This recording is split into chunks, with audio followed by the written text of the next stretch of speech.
और इस तिल के पत्ते को आप मसल कर पानी में डालेंगे तो बिल्कुल शैम्पू की तरह ये हो जाता है।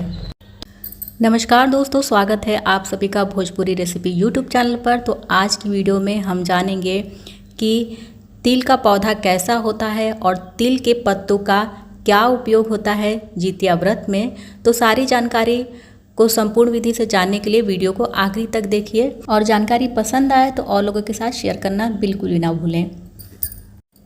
अगर इसके पहले आपने कभी तिल का पौधा नहीं देखा है तो ये वीडियो सिर्फ आपके लिए ही है। ये है हमारा तिल का पौधा। मैं जहाँ रहती हूँ यहाँ बाहर गेट के बाहर एक पौधा उग गया था, काफ़ी बढ़िया पौधा था, तो इसे मैंने छोड़ रखा था। लेकिन आज जितिया का व्रत है तो बहुत सारी जितिया व्रत जो रखने वाली सखियाँ हैं इसमें से पत्ते तोड़ ले जा चुकी हैं, क्योंकि जितिया व्रत में बहुत ही खास महत्व होता है इन तिल के पत्तों का। तो ये पौधा देखिए बिल्कुल इस तरह का दिखता है। इसको अच्छे से देख लीजिए, पहचान लीजिए, यही तिल का पौधा है। अभी इसमें फूल नहीं लगे हैं क्योंकि अभी मौसम नहीं है फूल और फल का। 1 से 2 महीने के बाद इसमें फूल और फल भी आने लगते हैं।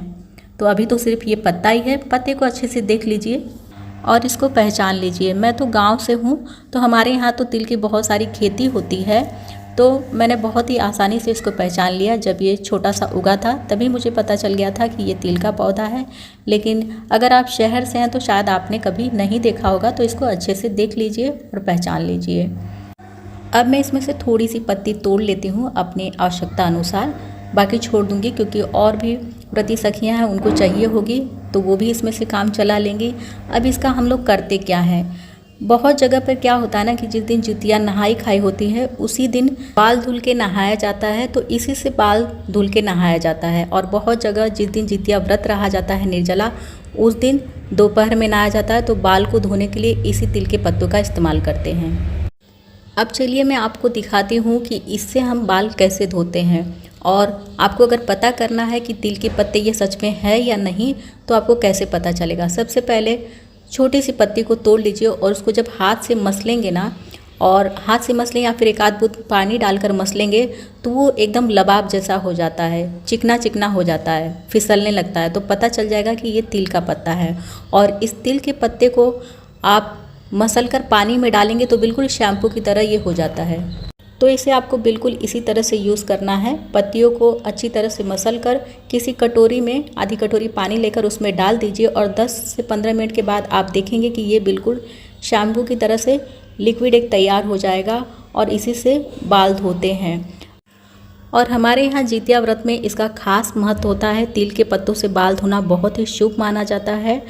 हाँ, ये शैम्पू की तरह झाग तो नहीं छोड़ता, लेकिन अगर इससे अच्छी तरह से बाल धोएंगे यानी ज़्यादा क्वांटिटी में अगर तिल के पत्ते आपके पास हों और उससे अगर आप बाल धोते हैं ना तो बाल एकदम सिल्की सिल्की फील होते हैं। इसीलिए मुझे लगता है कि हमारी दादी नानी लोगों ने ये परंपरा बनाई है कि तिल के पत्तों से पूजा व्रत उपवास में बाल धोना चाहिए। तो अगर आपको भी तिल के पत्ते मिल जाते हैं तो आप भी इससे बाल धोकर देखिए, बहुत ही अच्छा फील होगा। और हमारे यहाँ तो जितिया में इसका बहुत ही खास महत्व होता है, बहुत ज़रूरी भी माना जाता है। तो अगर मिल जाता है तो आप भी बाल धो लीजिए। अगर आपको बाल धोने के लिए तिल के पत्ते नहीं मिल पाते हैं तो काली वाली तिल को पानी में डालकर उस पानी से भी आप बाल धो सकती हैं, वो भी शुभ ही माना जाता है। और ये जानकारी कैसी लगी नीचे कमेंट करके बताना ना भूलें। और अगर जानकारी पसंद आती है तो और लोगों के साथ शेयर करना भी बिल्कुल ना भूलें।